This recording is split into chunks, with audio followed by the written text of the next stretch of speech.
Hi, I'm DJ from Rainbow Dragon Digital, and in today's video, I'm going to go through a little framework I made up that will help you dust your hands of tasks when you delegate them.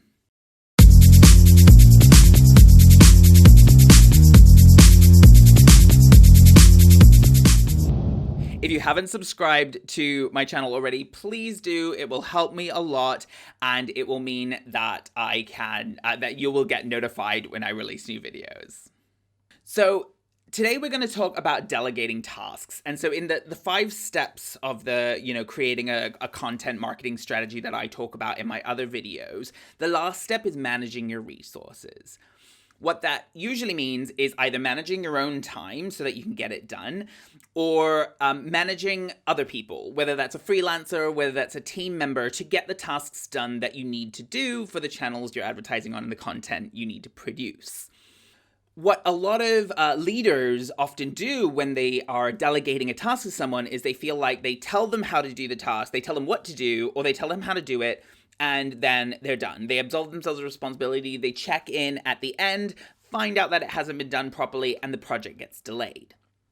So let me explain to you a little framework that I made up for a workshop that I was doing that I think will be super helpful to you to help you actually release your time and make sure the task still gets done on time.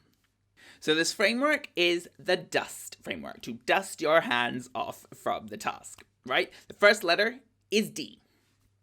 D stands for define. And what I mean by this is that you need to really clearly define what the task is. This doesn't just mean explaining the task in your own words and making sure that all of the variables are considered.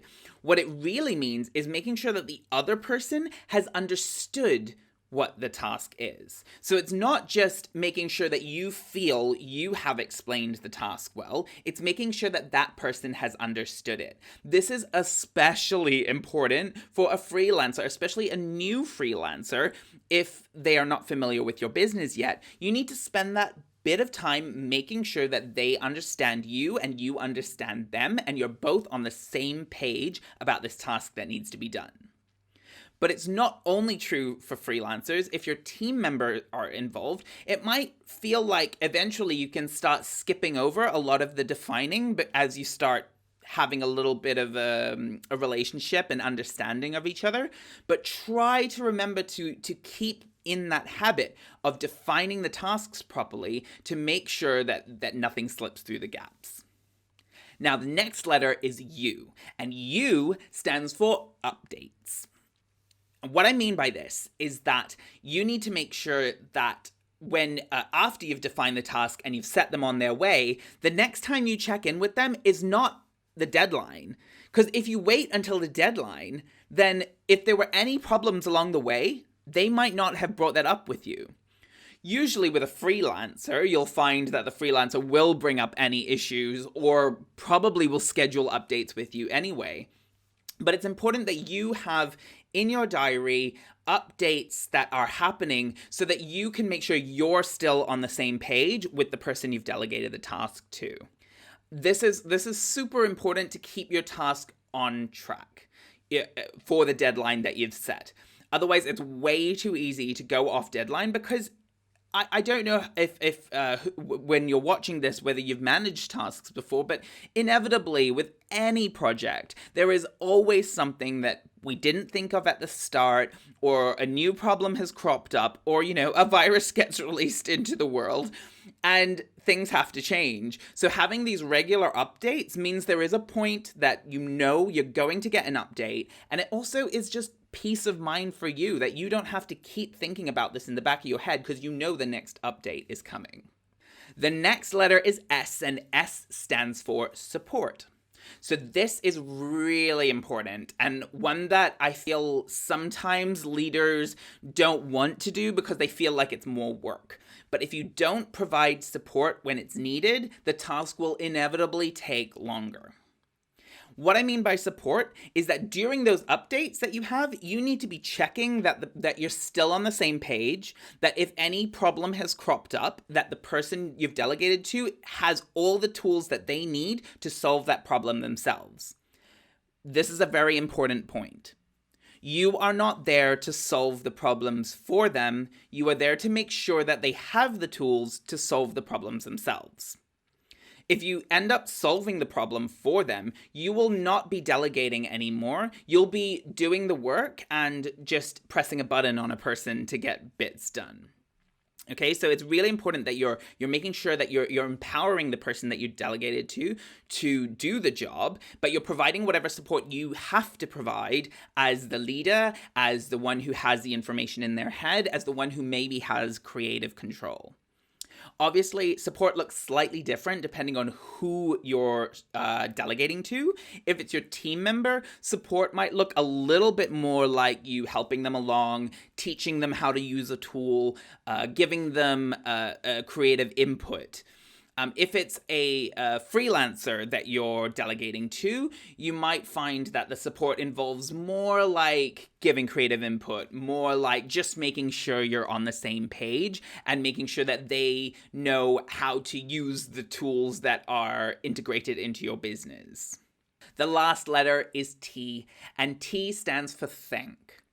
This is so important, and so many leaders start to slack on this last point.